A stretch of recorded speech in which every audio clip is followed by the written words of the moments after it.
As an architecture major, the Hagia Sophia in Istanbul and the Pantheon in Rome have long been dream destinations for me. Consequently, the Hagia Sophia was the site I anticipated most before my trip to Turkey, standing out among the country's many historical and natural wonders as a single, incomparable destination. Istanbul, where the Hagia Sophia is located, is Turkey's largest port city, straddling the Bosphorus Strait, which marks the boundary between Asia and Europe. It was known as Byzantium in the ancient Greek period, Constantinople as the capital of the Eastern Roman Empire, and has been called Istanbul since the beginning of the Ottoman Turkish era in 1453. After the Republic of Turkey moved its capital to Ankara in 1922, the city was officially renamed Istanbul in 1930. While Istanbul holds many Christian and Islamic relics, besides the Hagia Sophia, the most historically and architecturally significant structure is undoubtedly the Hagia Sophia. The church has undergone repeated transformations to meet the demands of the times, serving successively as a Christian church, a mosque, and a museum known as the greatest surviving example of Byzantine architecture. The Hagia Sophia is also called Aya Sofya, the Turkish name, or Hagia Sophia, the Greek name, both of which mean holy wisdom. The church was built in Constantinople, now Istanbul, Turkey, by the Byzantine Emperor Justinian I between 532 and 537. It was the central seat of Eastern Orthodoxy and was originally called the Church of the Holy Wisdom. The Hagia Sophia served as the Cathedral of Constantinople for a long period, from 360 AD until 1453, with the exception of the period from 1204 to 1261, when it was under Latin rule. Following the conquest of Constantinople by Ottoman Sultan Mehmed II in 1453, it was converted into a mosque. It was then re-established as a museum in 1945. Its famous central dome is considered the epitome of Byzantine architecture and is lauded for having changed the course of architectural history. The church is characterized by its original combination of the renowned Roman arch technology with the Eastern domed architectural technique. Its most distinctive architectural feature is the immense dome, approximately 32 meters, 105 feet in diameter, which sits atop the structure at a height of 57 meters, 187 feet above the ground.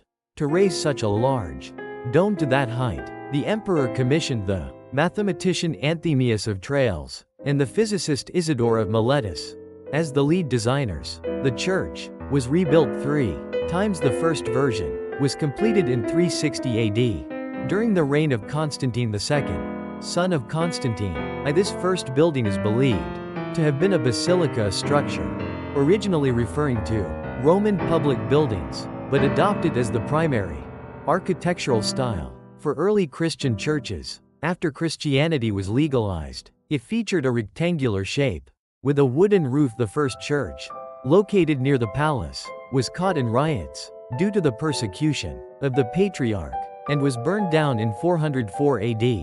Less than 50 years after its construction, the second church was consecrated in 415 AD by order of Theodosius II.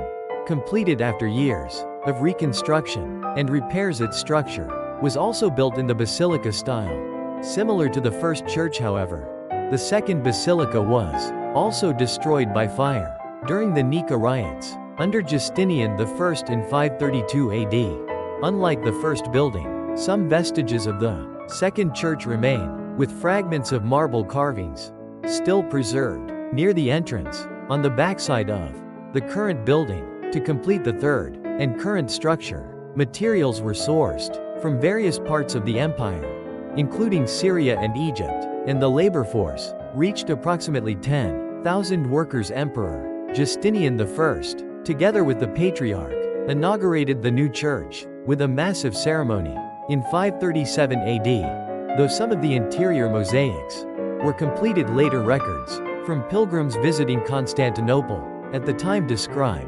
facilities and holy relics that are no longer present. The main dome and the Eastern Dome suffered damage and earthquakes between 553 and 557 AD, and the main dome completely collapsed. In a further earthquake, in 558 AD, the emperor immediately ordered its restoration, entrusting the work to Isidore, the younger of Miletus' nephew of the original designer. He modified the dome's form, creating a ribbed dome atop spherical triangles, pendentives to support the weight on the square base. The building and its interior continued to endure subsequent tribulations. Around 726 AD, many icons, religious symbols, primarily painted, were destroyed, and religious paintings and sculptures disappeared. It was under European rule from 1204 to 1261, and from 1453 it served as an Islamic mosque. Bells and altars were removed.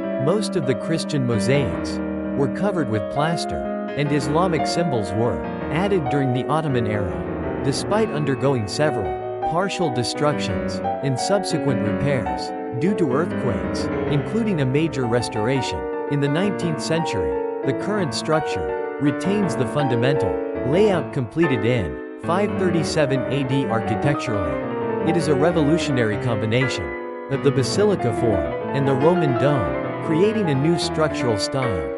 The fact that the Ottoman rulers, instead of destroying the church, which was not oriented toward Mecca, according to strict Islamic building standards, converted it into a mosque, demonstrates the Hagia Sophia's status as a great architectural masterpiece, transcending religious boundaries, until the completion of the Seville Cathedral in Spain in 1520. The Hagia Sophia was the largest cathedral in the world for nearly 1,000 years.